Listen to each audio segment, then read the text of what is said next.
ओम श्री गणेशाय नमः। ओम श्री उमा महेश्वराय नमः। ओम श्री नर्मदेश्वर महादेवाय नमः। बोलिए श्री गौरी शंकर की जय।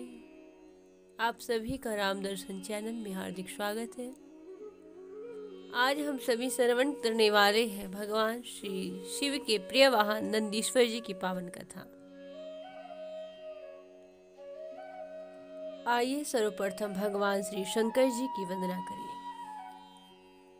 वंदे महानंद अनंत लीलम महेश्वरम सर्वविभुम महात्म गौरी प्रियं कार्तिक विघ्नराजं शमुदौ शंकर मादिदेवम। अर्थात जो परमानंदमय है, जिनकी लीलाएं अनंत है, जो ईश्वरों के भी ईश्वर है, सर्वव्यापक महान गौरी जी के प्रियतम कार्तिक जी और विघ्नराज गणपति को उत्पन्न करने वाले हैं, उन आदिदेव श्री शंकर जी की मैं वंदना करती हूँ। इस प्रकार श्री महादेव जी और माँ उमा को प्रणाम करते हुए उनकी पावन छवि को अपने हृदय पटल पर धारण करते हुए भाव करते हुए श्री नंदीश्वर जी के इस पावन चरित्र को सुने। भगवान महादेव जी के प्रिय वाहन कैसे बने और किस प्रकार उन्हें वह शिव तत्व प्राप्त हुआ, जिसके कारण वे भगवान महादेव के गणों में सर्वप्रिय हुए। उसका बड़ा ही पावन वर्णन आया है श्री शिव पुराण में। प्राचीन काल में एक बार शनकादिक आदि कुमारों ने नंदीश्वर जी से ही पूछा कि हे नंदीश्वर जी, आप महादेव जी के अंश कैसे हुए, उनके अंश से आप उत्पन्न कैसे हुए, शिव तत्व आपको प्राप्त कैसे हुआ, सब सुनना चाहते हैं, कृपा करके बताइए। तब नंदीश्वर जी ने भगवान महादेव की प्रेरणा से ही संत कुमार आदि ऋषियों को बताया कि हे संत कुमार जी, शिलाद नाम के एक ऋषि थे। पितरों के उद्धार की इच्छा से उन्होंने इंद्र के उद्देश्य से बहुत समय तक कठोर तप किया। तब से संतुष्ट होकर के इंद्र उनको वर देने के लिए आए। अब शिलाद जी बैठे हुए तप कर रहे थे। इंद्र पधारे वर देने के लिए कहा कि हे शिलाद, मैं तुम पर बहुत प्रसन्न हूँ, वर मांगो। तब इंद्र को प्रणाम करके स्तुति करके उनकी शिलाद हाथ जोड़ करके बोले कि हे देवेश, आप प्रसन्न हो तो मुझे मृत्युहीन अयोनिज पुत्र की प्राप्ति हो।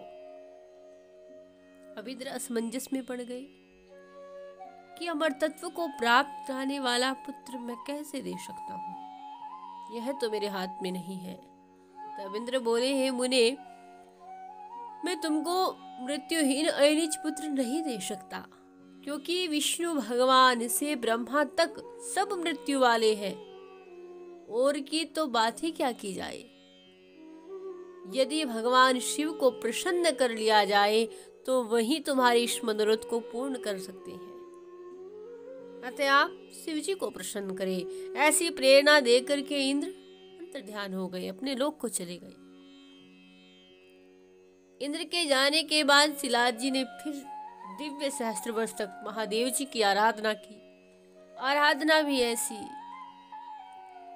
अटल प्रतिज्ञ होकर के लगे रहे श्री महादेव जी के जप में। उनकी आराधना से प्रसन्न होकर के भगवान देवादिदेव महादेव प्रकट हुए। उन्होंने शिलाद से कहा, हे शिलाद, नेत्र खोलो, मैं तुम्हें वर देने के लिए आया हूं। जैसे ही महादेव जी पधारे और महादेव जी ने ध्यान में मग्न और समाधि में लीन शिलाद मुनि से ये वचन कहे कि मैं वर देने के लिए आया हूँ, लेकिन शिलाद जी तो अपने ध्यान में इसी प्रकार मग्न बैठे रहे, उन्हें भगवान शिव की वाणी सुनाई नहीं दी।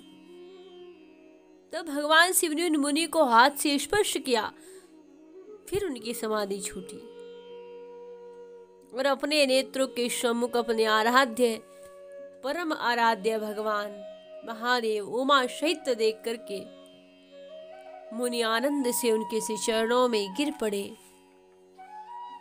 बड़े हर्ष के साथ गदगद वाणी में नेत्रों से जल बह रहा है, वाणी गदगद है और स्तुति करने लग गए महादेव जी की। तब भगवान महादेव ने श्लाद से कहा, हे तपोधन, मांगो क्या चाहते हो? इतना कठिन तप तुमने किया है, क्या इच्छा मन में रखते हो? जैसे शिलाद जी से ऐसे वचन कहे, शिलाद जी बोले, हे महेश्वर, यदि आप मुझ पर प्रसन्न हैं तो आप मुझको अपने ही समान मृत्युहीन अर्थात मृत्युंजय एवं निज पुत्र प्रदान करें। भगवान महादेव बोले, हे विरप, मैं स्वयं ही तुम्हारे यहाँ नंदी नामक योनिज पुत्र के रूप में प्रकट होऊंगा। हे मुने, तुम मुझ लोक त्रय के पिता के भी पिता होने का सौभाग्य प्राप्त करोगे। और इस प्रकार शिलाद को वर देकर के भगवान शिव पार्वती जी सहित अंतर्ध्यान हो गए। इतने कृपालु है श्री महादेव। भक्त के मांगने पर एक बार भी श्री महादेव मना नहीं करते, एक क्षण का भी विलंब नहीं करते। जैसे शिलाद ने अपनी मन की इच्छा प्रकट की कि प्रभु, मैं ऐसा बालक चाहता हूं जिसकी मृत्यु ही न हो, तो महादेव जी ने कहा कि मैं तुम्हारे यहाँ स्वयं प्रकट होऊंगा नंदी स्वरूप में। मुनि बड़े प्रसन्न हुए, महादेव जी की भक्त वत्सलता को, उनके प्रभाव को बारंबार प्रणाम करते हुए चले गए। कुछ समय बीत जाने पर एक दिन शिलाद यज्ञ करने के निमित्त यज्ञ क्षेत्र को जोत रहे थे और उसी समय भगवान महादेव जी की आज्ञा से, उनकी प्रेरणा से श्री नंदीश्वर जी के रूप में पुत्र रूप होकर प्रलय काल अग्नि के समान दीप्तिमान रूप में मैं वहां से प्रकट हुआ। उस समय देवता लोगों ने पुष्प वर्षाए, ऋषिगण भी चारों ओर से पुष्प वृष्टि करने लगे। हे मुने, उस समय मेरा यथार्थ नंदी का प्रादुर्भाव हुआ। प्रलय काल के सूर्य और अग्नि के समान प्रकाशित त्रिनेत्र चतुर्भुज और जटा मुकुटधारी था। साथ ही में त्रिशूल आदि शस्त्रों को धारण किए हुए था। मेरा ऐसा स्वरूप देख करके मेरे पिता ने मुझको प्रणाम किया और बोले कि हे सुरेश्वर, तुमने मुझे बड़ा आनंद दिया है, इस कारण तुम्हारा नाम क्या होगा? नंदी होगा। तदनंतर मेरे पिता ने मुझे अपनी प्रणकुटी में लेकर के आए और प्रणकुटी में पहुंच करके मैंने अपना वह जो त्रिशूल धारण किए हुए था उस स्वरूप को मैंने त्याग दिया और मनुष्य शरीर धारण कर लिया। मुझ पर स्नेह रखने वाले उन सालकायन के पुत्र शिलाद ने मेरे संपूर्ण जातकर्म किए, आदि संस्कार संपन्न कराए। 5 वर्ष की अवस्था में ही मेरे पिता ने मुझे सांगोपांग वेदों शास्त्रों का अध्ययन कराया। 7वें वर्ष में मित्रा वरुण संज्ञक 2 मुनि भगवान महादेव की आज्ञा से आश्रम में आए। मुनि ने जैसे उन्हें देखा बड़ा सत्कार किया मित्रा वरुण का, और वे मुनि मुझे देखने लगे और बोले, दोनों महात्मा मित्रा वरुण महात्मा बोले कि हे तात, संपूर्ण शास्त्रों में पारगामी ऐसा बालक हमने कभी नहीं देखा। शिलाद, तुम सचमुच धन्य भाग लेकर के प्रकट हुए हो। तुम्हारे यहाँ ऐसा विलक्षण पुत्र प्राप्त हुआ है, तुम्हें प्रकट हुआ है तुम्हारे यहाँ ऐसा बालक। परंतु यह तुम्हारा पुत्र नंदी थोड़ी अवस्था वाला है, इसकी आयु 1 वर्ष ही और होगी। और उन ब्राह्मणों ने जैसे ऐसा कहा, शिलाद जी उच्च स्वर में रोने लग गए। और जैसे ही शिलाद जी रुदन करने लगे तो नंदी जी महाराज अपने पिता को रोता देख करके कहने लगे, हे पिताश्री, आप क्यों रोते हैं? यह मैं तत्व पूर्वक जानना चाहता हूँ। छोटे से बालक नंदी पूछ रहे हैं अपने पिता से कि आप क्यों रो रहे हैं, ऐसा क्या कहा है उन्हें? तब पिता शिलाद बोले कि हे पुत्र, मैं तुम्हारी अल्प मृत्यु के दुख से दुखी हूँ। उन्होंने कहा है कि तुम्हारे बालक की 1 वर्ष आयु शेष बची है, तुम अल्प मृत्यु को प्राप्त हो जाओगे। और तब नंदीश्वर जी ने कहा कि हे पिताश्री, देवता, दानव, यमराज, काल तथा मनुष्य भी मुझे मारे तो भी मेरी अल्प मृत्यु नहीं होगी। इस कारण आप दुखी मत होइए, दुख का त्याग कर दीजिए, रोना बंद कर दीजिए। हे पिताश्री, यह मैं आपसे सत्य कहता हूँ। अब शिलाद जी बोले कि हे पुत्र, तुम्हारी अल्प मृत्यु को कौन दूर करेगा? कौन मेरे पुत्र को चिरंजीवी बनाएगा? तब श्री नंदीश्वर जी महादेव जी का स्मरण करते हुए बोले कि मैं तप से और विद्या से मृत्यु को दूर न करूंगा, केवल महादेव जी के भजन से मैं इस मृत्यु को जीत लूंगा। ऐसी समता महादेव जी के भजन में ही है जो मृत्यु को भी जीत ले। और ऐसा कह करके नंदीश्वर जी ने अपने पिता के चरणों में प्रणाम किया, उनकी प्रदक्षिणा करके और संकल्प ले करके कि महादेव जी से वर प्राप्त करके आऊंगा। नंदीश्वर जी चले और वन में जाकर के एक एकांत स्थल में बैठ गए। ऐसा कठिन तप किया जो श्रेष्ठ मुनियों के लिए भी दुर्लभ है। भगवान पंचमुख महादेव जी के ध्यान में मग्न नंदीश्वर बैठे रहे, रुद्र जप करने लगे। और एक समय ऐसा आया कि महादेव जी माँ पार्वती के साथ नंदीश्वर के सम्मुख प्रकट हुए। कहा कि हे शिलाद नंदन, तुम्हारे तप से हम अत्यंत प्रसन्न हैं, वर मांगो, क्या चाहते हो? अभिष्ट वर मांगो। बार बार आग्रह करने पर जब भगवान श्री महादेव ने बार बार कहा कि वर मांगो, तब भगवान श्री महादेव के और माँ पार्वती के श्री चरणों में मस्तक टेक करके उनकी स्तुति करने लगे नंदीश्वर महाराज।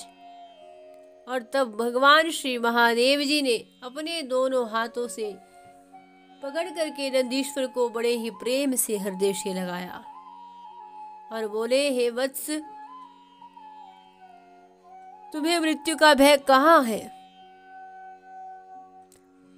और तब भगवान श्री महादेव जी ने बताया कि तुम्हें तो मृत्यु का भय हो ही नहीं सकता, और वह लीला तो मैंने ही स्वयं की थी। मैंने ही उन 2 ब्राह्मणों को, मित्र और वरुण को भेजा था। तुम तो मेरे समान हो, इसमें कुछ भी संदेह नहीं है। तुम पिता और सुहृदय जनों सहित अजर अमर दुख रहित अविनाशी अक्षय और मेरे परम प्रिय हो। इस प्रकार महादेव जी ने उन्हें अपनी कमलों से बनी हुई शिरोमाला उतार करके नंदीश्वर जी के कंठ में डाल दी।